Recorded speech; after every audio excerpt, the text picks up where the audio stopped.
Yeah, that's cool. I'm based out of Kaneohe too, but Nice. we're Okay. representing the Windward side pretty strong Yes. here today. Yes. Yes. All right, so I think a good place to start is and a lot of people probably already know this, but I feel like you can never talk about or at least touch on the basics enough, right?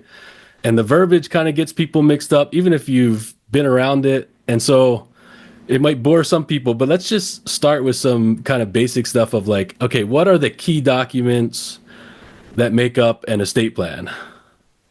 So I'm glad you mentioned that because there are folks who even have estate plans and don't realize that they have all of these separate documents. A lot of people will say to me, I have a trust.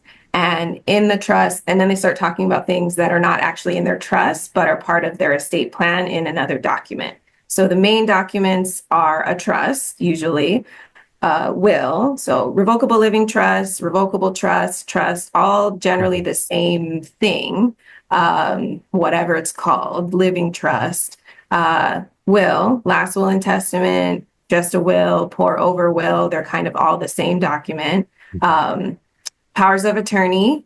So the financial legal document for to become incapacitated. Again, these are all three separate documents. And then an advanced healthcare directive, which is for the medical decision making. So those are the main documents. There are smaller documents that also make up the plan, but those are the big ones, and they're four separate documents. Gotcha. What is the document called? I guess it's called a couple different things, but it's not really even as far as I know, like a legal document, but for like last wishes or like burial kind of celebration of life kind of thing. Is there Yeah, a yeah, term for yeah. that? There's a section of the law that refers to it as disposition of remains, which is like Mm, a okay. pretty macabre kind of way of putting Yeah. it. But so that can be in a separate document. It doesn't have to be. I include that in my wills. I think a lot of people do, but Mm. there are some attorneys who have it as a separate document as well. And that's more the legal side. Do you want to be cremated? Do you want to be buried? And where's your final resting place, or are you going to be scattered, things like that. The celebration of life, and do you want to have a party? And Right. I had one lady even say who she wanted to have it catered by, things like that. Those wouldn't necessarily go into a legal document, but are sometimes expressed within the plan, you know, more just sort of colloquially. Gotcha. Okay. And then so we got the basic documents. But even then, I think there's confusion a lot of times between a will and trust and when do you need each and what does each, like what purpose does each document serve? Yeah, there's a lot of confusion around this one. And so a lot of people will think, I have a will, so I'm good. I don't need a trust. Hmm, hmm. Or a lot of people will think, I have a trust, so I don't have a will. Um, if it's done by an estate planning attorney, if you have a trust, you also will usually have a will that kind of works as work, they work together. Hmm. If you just have a will is not valid to do anything for you unless it goes through the court process called probate that most people have heard of and don't want to be involved with. So people don't realize that just having a will does not mean that after you pass away, we take out the misconception is after someone passes away, because it's in the movies, someone opens the sealed envelope that has the last will and testament, and all the family sits around, and the lawyer or somebody else reads what it says. And this is news to everyone, and Hmm. it's a big deal. That is not something that happens, especially not in Hawaii. Um, I guess I should say it's not something that happens in Hawaii. Maybe it happens in other states, but the will can do everything that a trust does, but it requires the probate proceeding to do it.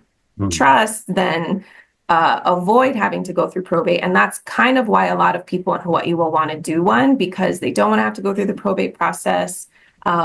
Trust is one way to avoid it.